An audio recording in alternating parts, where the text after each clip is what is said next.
တမိုင်းစာမျက်နှာတွေထဲကမိမိန်ပျောက်ကွယ်သွားခဲ့ပေမဲ့တချင်ကကမ္ဘာထဝက်နီးပါးကိုအုပ်စိုးခဲ့မှုတဲ့အင်ပါယာကြီးတစ်ခုရှိခဲ့မှုတဲ့ဆိုရင်ရောခမည်းယုံနိုင်ပါမလာ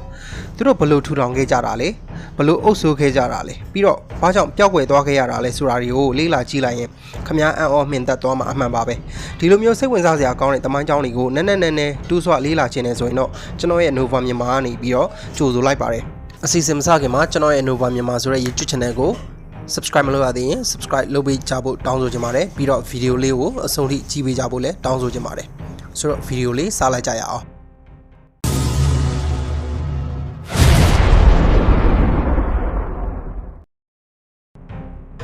တချိန်ကကမ္ဘာမြေပုံကြီးရဲ့အစိတ်အပိုင်းအများစုကိုလွှမ်းမိုးထားနိုင်ခဲ့တဲ့မွန်ဂိုအင်ပါယာရဲ့အစပြုရာနေရာကတော့အလွန်ကျယ်ပြောလှတဲ့အာရှမြက်ခင်းပြင်ကြီးတွေကပဲဖြစ်ပါတယ်ဒီဒေသမှာနေထိုင်ကြတဲ့မွန်ဂိုလူမျိုးစုတွေဟာနှစ်ပေါင်းများစွာကတည်းကလက်တီးသချားစီနေထိုင်ခဲ့ကြပြီးတော့တူးနဲ့တူးတိုက်ခိုက်နေခဲ့ကြတာပါဒါပေမဲ့12ရာစုနောက်ပိုင်းမှာတော့တမန်ရဲ့အကြီးအကျယ်ဆုံးခေါင်းဆောင်တူဖြစ်လာမဲ့တေမူချင်းဆိုတဲ့ပုဂ္ဂိုလ်တူပေါ်ထွန်းလာခဲ့ပါတယ်သူဟာမွန်ဂိုလူမျိုးစုတွေကိုစုစည်းပြီးတော့စီးလုံးနဲ့အင်အားကြီးတစ်ခုအဖြစ်ပြောင်းလဲပစ်ခဲ့ပါတယ်။ငယ်စဉ်ဘဝကတည်းကဒုက္ခမျိုးစုံနဲ့ရင်ဆိုင်ခဲ့ရတဲ့တိမ်မူချင်းဟာသူ့ရဲ့ထက်မြက်တဲ့ဥဆောင်မှုစွမ်းရည်စစ်ရေးဗျူဟာတွေနဲ့မွန်ဂိုမျိုးနွယ်စုတွေကိုတဖြည်းဖြည်းသိမ်းပိုက်ခဲ့ပြီးတော့နောက်ဆုံးမှာတော့ချင်းခစ်ခန်ဆိုတဲ့ဘွဲနာမည်ကိုခံယူခဲ့ပါတယ်။ဒီဘွဲနာမည်ကစัจ java လာရဲ့အရှင်သခင်လို့အဓိပ္ပာယ်ရပါတယ်။သူ့ရဲ့ဥဆောင်မှုအောက်မှာမွန်ဂိုတွေဟာစစ်ပညာမှာအလွန်ထူးချွန်ပြီးတော့စီကန်းရှိတဲ့စစ်တပ်ကြီးတစ်ခုဖြစ်လာခဲ့ပါတယ်။ချင်းခစ်ခန်ဟာသူ့ရဲ့ဘဝတလျှောက်လုံးစစ်ချီတိုက်ခိုက်မှုတွေနဲ့ကုံဆုံးခဲ့ပြီးတော့မယုံကြည်နိုင်လောက်တဲ့အင်ပါယာကြီးတစ်ခုတည်ဆောက်ခဲ့ပါတယ်။သူ့ရဲ့စစ်တပ်ဟာအလွန်လှည့်မြန်ပြီးတော့ရက်ဆက်ကြမ်းကြုတ်သလိုထိရောက်မှုလည်းရှိခဲ့ပါတယ်။ရင်းစီပြီးမြားပြရမှာကျွမ်းကျင်တဲ့မွန်ဂိုစစ်သည်တွေဟာသူတို့သွားရလမ်းတစ်လျှောက်မြို့ကြီးပြကြီးတွေကိုအငိုင်းမိဖျက်ဆီးပစ်ခဲ့ကြပါတယ်။ချင်းခစ်ခန်ဟာတရုတ်ပြည်မြောက်ပိုင်းကဂျင်မင်းဆက်ကိုတိုက်ခိုက်ခဲ့ပြီးတဲ့နောက်အလဲအာရှကခွာရာစီမီယန်အင်ပါယာကိုလည်းသိမ်းပိုက်ခဲ့ပါတယ်။ဒီအင်ပါယာကြီးဟာအဲ့ဒီခေတ်ကာလကကမ္ဘာပေါ်မှာအင်အားအကြီးဆုံးအင်ပါယာတွေထဲကတစ်ခုဖြစ်ပေမဲ့မွန်ဂိုရဲ့လှင်မြန်တဲ့ထိုးစစ်ကိုမခံနိုင်ဘဲနဲ့ပျက်စီးသွားခဲ့ပါတယ်။ချင်းခစ်ခန်ရဲ့သိမ်းပိုက်မှုတွေဟာလူသားသမိုင်းမှာအကြီးမားဆုံးနယ်မြေချဲ့ထွင်မှုတွေထဲကတစ်ခုဖြစ်ခဲ့ပြီးတော့သူဟာမတူညီတဲ့ယဉ်ကျေးမှုနဲ့ဘာသာတရားတွေကိုသူ့ရဲ့အုပ်ချုပ်မှုအောက်မှာပေါင်းစည်းခဲ့ပါတယ်။သူ့ရဲ့အုပ်ချုပ်မှုပုံစံဟာတင်းကျပ်ပေမဲ့တရားမျှတတယ်လို့ဆိုကြပါတယ်။မွန်ဂိုရဲ့စစ်ပညာဟာသူတို့ရဲ့အောင်မြင်မှုရဲ့အဓိကတော့ချက်တစ်ခုပါသူတို့ဟာမြင်းစီစစ်တီတွေဖြစ်ပြီးတော့အလွန်လှင်မြန်တဲ့တိုက်ခိုက်မှုတွေနဲ့ရန်သူတွေကိုအငိုက်ဖမ်းပြီးတော့တိုက်ခိုက်လေ့ရှိပါတယ်ရန်သူစစ်တီအရေးအတွက်များပြားတဲ့အခါမှာသူတို့ဟာထွက်ပြေးချင်အောင်ဆောင်ပြီးတော့ရန်သူတွေကိုလှည့်ပြလေ့ရှိပါတယ်ရန်သူလိုက်လာတဲ့အခါမှာတော့သူတို့ဟာရုတ်တရက်လှည့်ပြန်ပြီးတော့မြားတွေနဲ့အဝေးကနေပစ်ခတ်လေ့ရှိပါတယ်ဒီဗျူဟာကို fake retreat လို့ခေါ်ပါတယ်ဒါအပြင်မွန်ဂိုတွေဟာထောက်လှမ်းရေးမှာလည်းအလွန်ထူးချွန်ပြီးတော့ရန်သူရဲ့စစ်အင်အားလှုပ်ရှားမှုတွေကိုအမြဲတမ်းကြိုတင်သိရှိထားကြပါတယ်။သူတို့ဟာစိတ်သက်စစ်စင်ရေးကိုလည်းအသုံးပြုလေ့ရှိပြီးတော့မြို့ကြီးပြကြီးတွေကိုမတိုက်ခိုက်ခင်မှာရန်သူတွေကိုကြောက်လန့်အောင်ချိန်ချောက်လေ့ရှိပါတယ်။ဒီလိုထူးခြားတဲ့စစ်ရေးဗျူဟာတွေကြောင့်မွန်ဂိုတွေဟာသူတို့ထက်အင်အားအများကြီးကြီးမားတဲ့စစ်တပ်တွေကိုတော့အနိုင်ရရှိခဲ့ကြတာပါ။ချင်းခစ်ခန်ကွယ်လွန်ပြီးတဲ့နောက်မှာသူ့ရဲ့သားတွေနဲ့မြေးတွေဟာသူ့ရဲ့လုပ်ငန်းစဉ်တွေကိုဆက်လက်ပြီးတော့လှုပ်ဆောင်ခဲ့ကြပါတယ်အထူးသဖြင့်အိုကတ်တေးခန်ကူပလိုင်ခန်တို့လိုခေါင်းဆောင်တွေဟာမွန်ဂိုအင်ပါယာကိုကမ္ဘာအကြီးဆုံးအင်ပါယာအဖြစ်ချဲ့ထွင်ခဲ့ကြပါတယ်သူတို့ဟာရုရှားအရှေ့ဥရောပဒေသတွေအထိသိမ်းပိုက်ခဲ့ကြပြီးတော့မြေထဲပင်လယ်အနီးအထိရောက်ရှိခဲ့ကြပါတယ်ဂူဘလိုင်ခန့်ရဲ့လက်ထက်မှာတော့တရုတ်ပြည်တပြည်လုံးကိုသိမ်းပိုက်ခဲ့ပြီးတော့ရွမ်မင်းဆက်ကိုတီထောင်ခဲ့ပါတယ်ဒီမင်းဆက်ဟာတရုတ်ပြည်သမိုင်းမှာခြားနားတဲ့လူမျိုးသားတွေကအုပ်ချုပ်ခဲ့တဲ့မင်းဆက်တစ်ခုအဖြစ်မှတ်တမ်းဝင်ခဲ့ပါတယ်မွန်ဂိုအင်ပါယာဟာအရှေ့ဘက်ပစိဖိတ်သမုဒ္ဒရာအနေပြီးတော့အနောက်ဘက်ဥရောပအထိခြေပြန့်ခဲ့ပြီး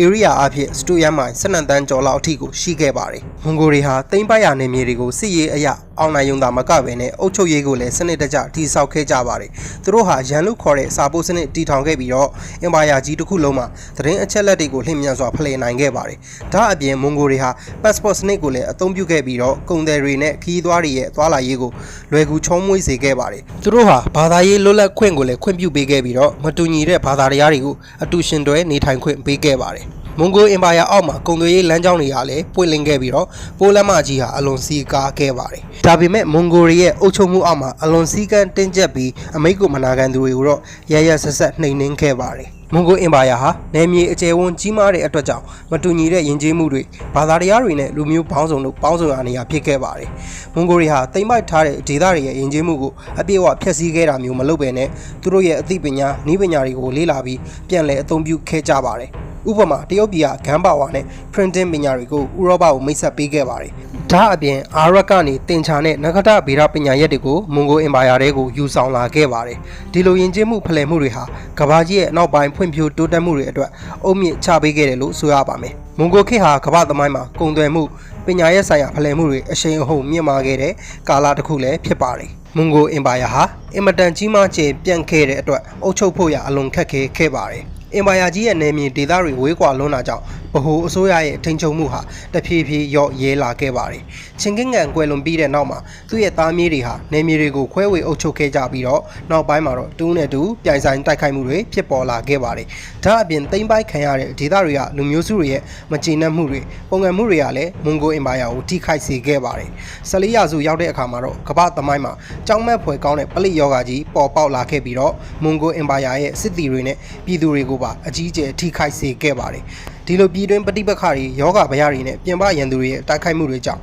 အင်ပါယာကြီးဟာတဖြည်းဖြည်းအင်အားလျော့ပါလာပြီးနောက်ဆုံးမှာတော့ပြိုလဲပျက်စီးသွားခဲ့ရပါတယ်။မွန်ဂိုအင်ပါယာဟာပျက်စီးသွားခဲ့ပေမဲ့သူတို့ရဲ့အမွေနှစ်ဟာကမ္ဘာသမိုင်းမှာအရေးပါတဲ့အခန်းကဏ္ဍအနေပါဝင်နေသေးပါ။သူတို့ဟာကမ္ဘာပထဝီဝင်ကိုပြောင်းလဲပစ်ခဲ့တယ်လို့ကုန်သွယ်ရေးယဉ်ကျေးမှုဖလှယ်မှုတွေကိုလည်းအကြီးအကျယ်မြင့်တင်ပေးခဲ့ပါတယ်။မွန်ဂိုတွေရဲ့စီးရဲဗျူဟာတွေဟာယနေ့ခေတ်စစ်ပညာကိုတောင်လွှမ်းမိုးခဲ့ပါတယ်။သူတို့ရဲ့ယမ်စာပိုးစနစ်ကခေတ်သစ်စာတိုက်စနစ်ရဲ့ရှေ့ပြေးပုံစံလို့တောင်ဆိုနိုင်ပါတယ်။မွန်ဂိုအင်ပါယာရဲ့ခေတ်ကာလဟာကမ္ဘာကြီးကိုပုံမချိတ်ဆက်မိစေခဲ့ပြီးအရှေ့နဲ့အနောက်ခြားမှာဆက်သွယ်မှုကိုမြင့်တင်ပေးခဲ့ပါတယ်။ဒါအပြင်ချင်းခစ်ခန်ရဲ့အမည်ဟာလည်းတမိုင်းမှာအကြီးအကျယ်ဆုံးသောခေါင်းဆောင်တဦးအဖြစ်ရာဇဝင်တွင်ကျန်ခဲ့ပါတယ်။မွန်ဂိုအင်ပါယာရဲ့တမိုင်းကြောင်းကိုမှတ်တမ်းတင်ရမှာမွန်ဂိုတွေကိုယ်တိုင်ရေးသားခဲ့တဲ့ The Secret History တမွန်ဂိုဟာအလွန်အရေးပါခဲ့ပါတယ်။ဒါအပြင်တရုတ်ပါရှန်အာရပ်နဲ့ဥရောပခီးသွွားတွေသမိုင်းပညာရှင်တွေရဲ့မှတ်တမ်းတွေကနေလည်းမွန်ဂိုအင်ပါယာအကြောင်းကိုလေ့လာနိုင်ပါတယ်။ဥပမာမာကိုပိုလိုရဲ့ခီးသွွားမှတ်တမ်းတွေဟာ